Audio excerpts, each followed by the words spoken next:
नमस्ते dear students, my self Vipul Kumar परेवा। Zoology BSc third year की क्लास के अंतर्गत इकोलॉजी में आज का हमारा टॉपिक है हैबिटेट इकोलॉजी। देखिए, इकोलॉजी की जो मूल स्थापना है इकोलॉजी दैट मीन्स हैबिटेट का अध्ययन करना इकोलॉजी कहलाता है।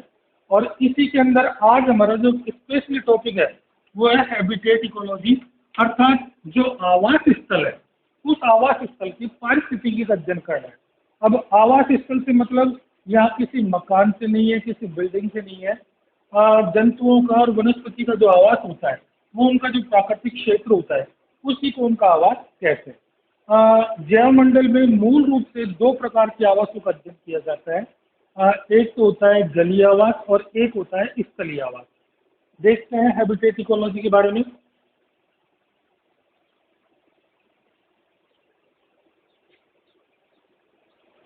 हैबिटेट इकोलॉजी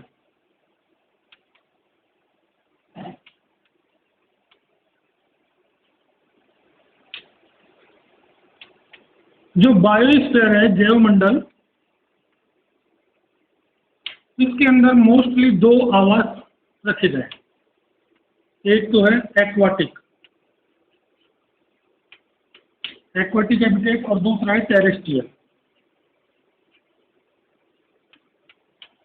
जलीय और स्थलीय। जलीय आवास को पुनः तीन भागों में बांटा गया है। एक तो हो गया फ्रेश वाटर का, दूसरा है आपका मैराइन वाटर और थर्ड है एस्चुराइन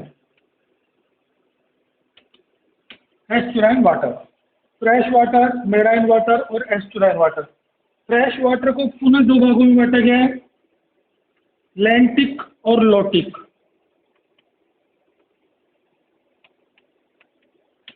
लैंटिक और लोटिक।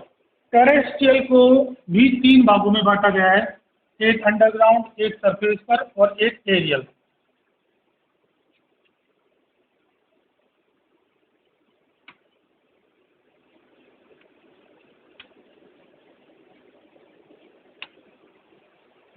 देखिए किस प्रकार से बायोस्फीयर का जो क्लासिफिकेशन किया गया है आवास की उपलब्धता के आधार पर या उसके भौतिक स्वरूप के आधार पर।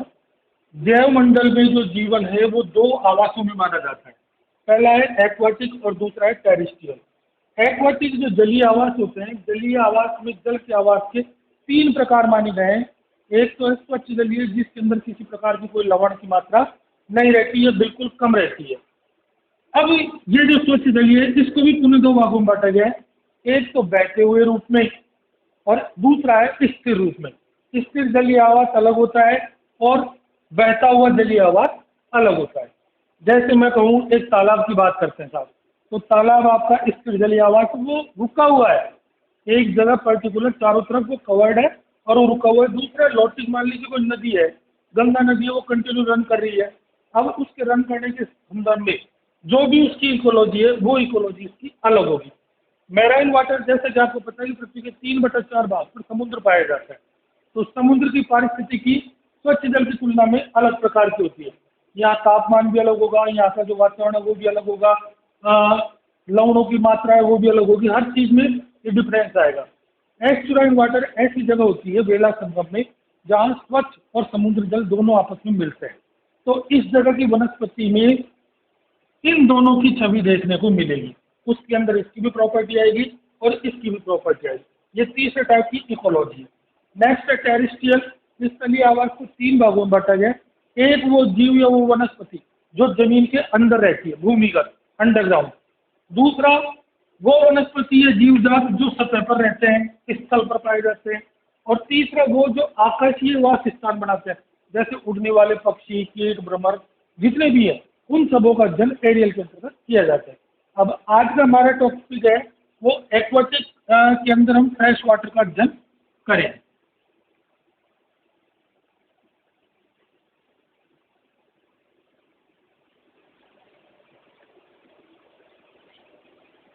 इसके अध्ययन करने से पहले एक जनरल गाइडलाइन वाली कंसेप्ट है कि एक कम्युनिटी या किसी भी आवास में पाए जाने के अंदर लगभग 3 प्रकार के जैविक तत्व पाए जाते हैं, जो हम पूर्व में भी पढ़ चुके हैं। प्रोड्यूसर, दूसरा है कंज्यूमर। ये मैं आपको मेरी पहले की वीडियो में भी बिल्कुल स्पष्ट बता चुका हूँ, अब वापिस आ रहा है तो वापिस रिपीट कर रहा हूँ। और डीकम्पोजर। देखिए बच्चों, प्रोड्यूसर के अंदर मैं आपको शुरू में भी कह चुका हूँ, ग्रीन प्लांट जो है, जो कि अपना भोजन स्वयं बनाते हैं, उन सभी पादपों को प्रोड्यूसर या उत्पादक के अंतर्गत रखा जाता है। दूसरा है कंज्यूमर। अब कंज्यूमर में देखिए, कंज्यूमर के अंदर कैटेगरीज होती हैं, उनका एक लेवल होता है। जैसे सबसे पहले प्राइमरी कंज्यूमर, फिर आ रहा है सेकेंडरी कंज्यूमर, फिर आ रहा है टर्सरी, और at the last top consumer,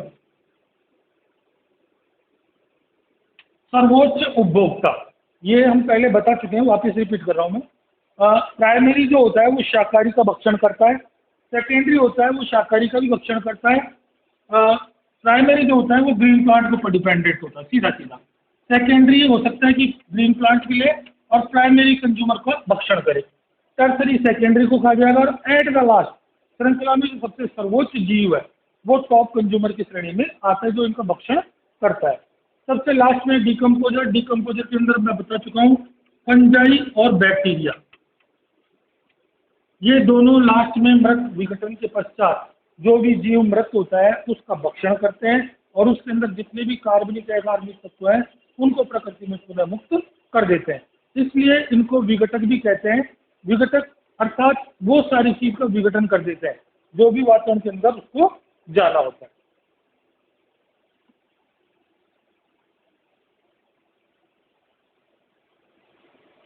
अब अपने मूल टॉपिक पे, स्वच्छ जलीय।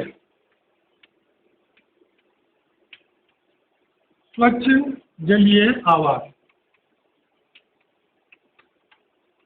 Fresh water habitat.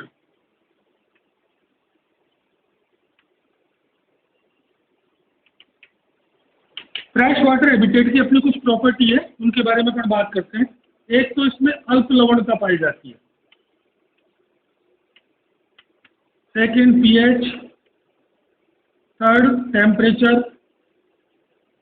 Next light, next CO2 और next O2। Fresh water habitat की यदि हम बात करें तो फ्रेश वाटर हैबिटेट के कुछ विशिष्ट लक्षण होते हैं।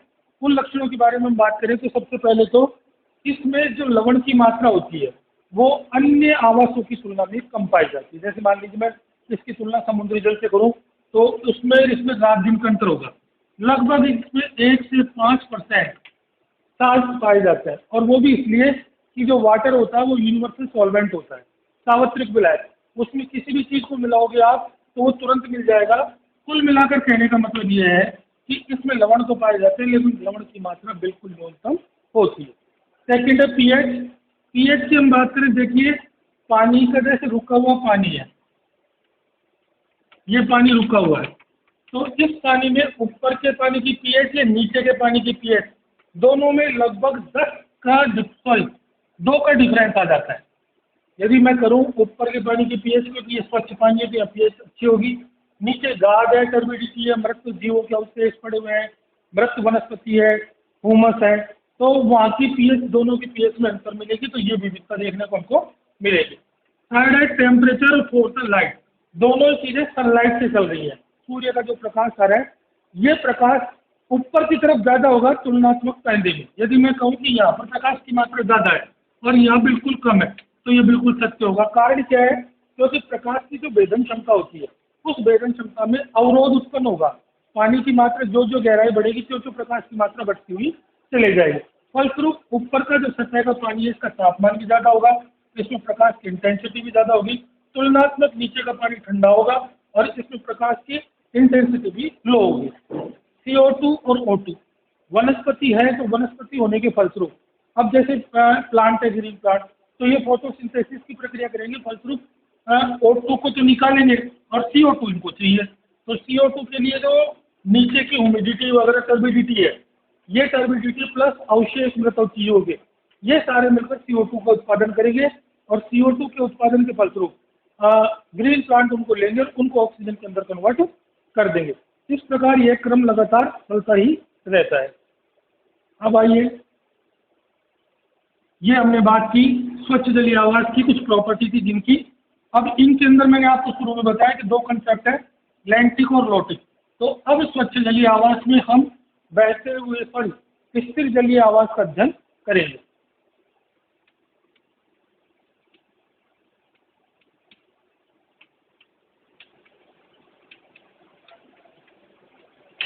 इसकी भी प्रॉपर्टी लगभग उसी की तरह जो भी अपन बात कर चुके हैं, अल्पलवण का वगैरह, CO2, O2 सारी चीजें लगभग होती हुई है। अब एक स्थिर जलीय आवास का अपन उदाहरण लेते हैं। तो इसके अंदर स्पष्ट रूप से 4 जोन बनते हैं। अब वो जोन कौन कौन से हैं उनको अपन देख लेते हैं। सबसे पहले लिटोरल जोन, दूसरा है लिमनेटिक जोन, तीसरा है लाइट कंपेंशन जोन,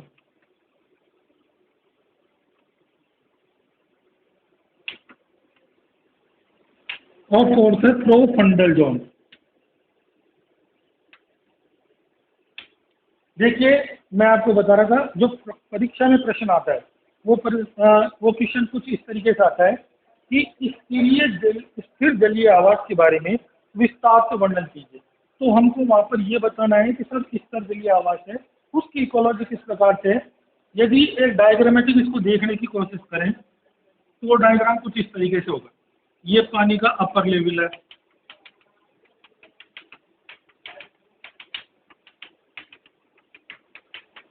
तो जो तटीय क्षेत्र है यहाँ पर वनस्पति पाई जाती है। ये आपका लिटोरल जोन, तटीय क्षेत्र। दूसरा है प्रकाशिक क्षेत्र, ये प्रकाशिक क्षेत्र मध्य में, तालाब या झील के मध्य में लगभग 10 मीटर की गहराई तक पाया जाता है। तीसरा है प्रकाश क्षतिपूरक क्षेत्र, ये इन दोनों के, ये प्रोफंडल वाला जोन है, प्रोफंडल।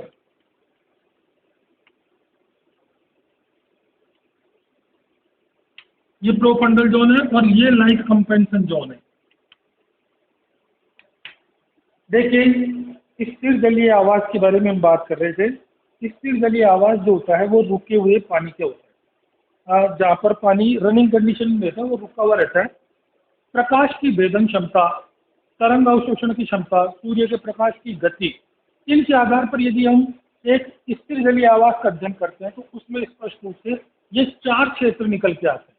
अब ये 4 क्षेत्र हैं। सबसे पहले लिटोरल जोन, जिसे तटीय क्षेत्र कहते हैं। तटीय क्षेत्र वह क्षेत्र होता है जो तट पर स्थित होता है, बिल्कुल कोने के अंदर। यहाँ पर आप एक कदम आगे रखोगे तो जमीन आ जाएगी, तट वाला क्षेत्र।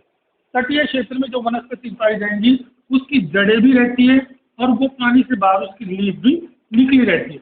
दूसरा, इसका जैसे अपन लाइट के अकॉर्डिंग बात करें, टेम्परेचर के अकॉर्डिंग, तो सूर्य का प्रकाश इससे सीधा आ रहा है। मान लीजिए सनलाइट है, तो ये सनलाइट, सूर्य का प्रकाश इससे सीधा आ रहा है, तो प्रकाश संश्लेषण की प्रक्रिया ज़्यादा होगी, फलस्वरूप यहाँ वनस्पति प्रचुर मात्रा में पाई जाएगी।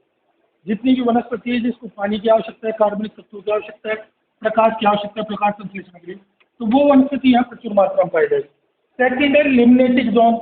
लिमनेटिक जोन बीच में पाया जाता है। जैसे ये कोई तालाब है, झील है, तो इस झील के जो बीच वाला पोर्शन है, मध्य का ये वाला, इस जगह पर पाया जाता है। इसमें जो इसकी इंटेंसिटी होती है वो लगभग 10 मीटर तक के अंदर होती है। अब ये सूर्य का प्रकाश यहाँ से 10 मीटर तक अंदर जा सकता है, तो ये आपका कहलाएगा लिमनेटिक जोन। यहाँ पर प्लवक, तैरने वाले प्रोटीन प्लांट्स वगैरह ये काफ़ी मात्रा में पाए जाते हैं। तीसरा है लाइट कंपेंशन जोन। ये लिमनेटिक जोन और प्रोफंडल जोन, ये प्रोफंडल रहा आपका और ये लिमनेटिक जोन रहा, दोनों के बीच में जो हिस्सा पाया जाता है ये वाला, ये लाइट कंपेंशन जोन कहलाता है। इसमें प्रकाश की मात्रा कम होती है लेकिन ना के बराबर होती है, होती तो है लेकिन ना के बराबर। तो यहाँ की वनस्पति उस परिस्थिति के अकॉर्डिंग डेवलप होती है। At the last profundal zone, जो सबसे गंभीर क्षेत्र है, नीचे नीचे का क्षेत्र, इस क्षेत्र के अंदर प्रकाश नहीं पहुँचता है। अब आप अंदाजा लगा लीजिए, प्रकाश वहाँ नहीं पहुँचेगा, तापमान वहाँ कम रहेगा तो पानी ठंडा रहेगा। दूसरा, वनस्पति वहाँ ज़्यादा ग्रो नहीं कर पाएगी, कारण फोटोसिंथेसिस की प्रक्रिया संपन्न नहीं हो रही। तो यहाँ का जो जीवजात पाया जाता है वो अलग ही प्रकार का होता है। गहराई के जीवों का जो अध्ययन होता है वो इसी के अकॉर्डिंग चलता रहता है। यदि इसमें अपन देखें तो जो प्रकाश है वो लगभग अंधकार में रहता है। कहने का मतलब मोस्ट अपन ये 4 जोन है, लिटोरल, लिम्नेटिक, लाइट कंपेंशन और प्रोफंडल जोन।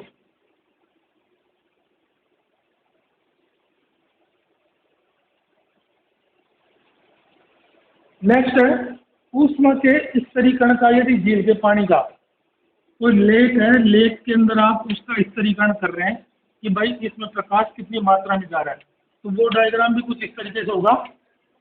मान लीजिए पानी भरा हुआ है, तो जो ऊपर की लेयर है ये कहलाएगी एपिलिम्नियन,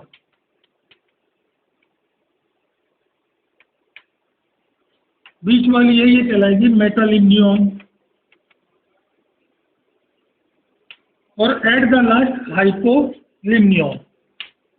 यदि सूर्य के सनलाइट की बात करें, ये सनलाइट है, अब ये सनलाइट जो सूर्य की किरणें पड़ रही है, तो सूर्य की किरण जो सबसे ऊपर पड़ेगी एपिलिम्नियन, तो एपिलिम्नियन का जो सतह है वो उसका पानी गर्म भी रहेगा और प्रकाश संश्लेषण के हिसाब से सबसे उपयुक्त भी रहेगा। और धीरे धीरे जो अंदर जाएगा तो मेटालिम्नियन आ जाएगा। मेटालिम्नियन मध्य का भाग होता है, ना ही तो ये हाइपो के मैक्स का होता है, ना ही एपी के मैक्स का होता है, ये मध्य की स्थिति है। यहाँ प्रकाश जाता तो है लेकिन उतनी मात्रा में नहीं जाता जितना एपी के अंदर जा रहा है। और सबसे नीचे जो गर्भ के अंदर है वो है हाइपोलिम्नियन। हाइपोलिम्नियन जो होता है, ये हाइपोलिम्नियन इसके अंदर प्रकाश की मात्रा सबसे कम होती है। तो आज के मेरे वीडियो में आपने स्तर जलीय आवास के बारे में पढ़ा। इसके अंदर हमने देखा कि किस प्रकार से जो जोन होते हैं उनके अंदर ये बटा होता है। झील के ऊष्मीय स्तरीकरण को हम देखते हैं तो इस स्तरीकरण में हमको क्लियर समझ में आ रहा है कि एपिलिम्नियन, मेटालिम्नियन और हाइपोलिम्नियन 3 प्रकार की कंडीशन होती है। नेक्स्ट आगे के वीडियो में देखेंगे। Thank you very much.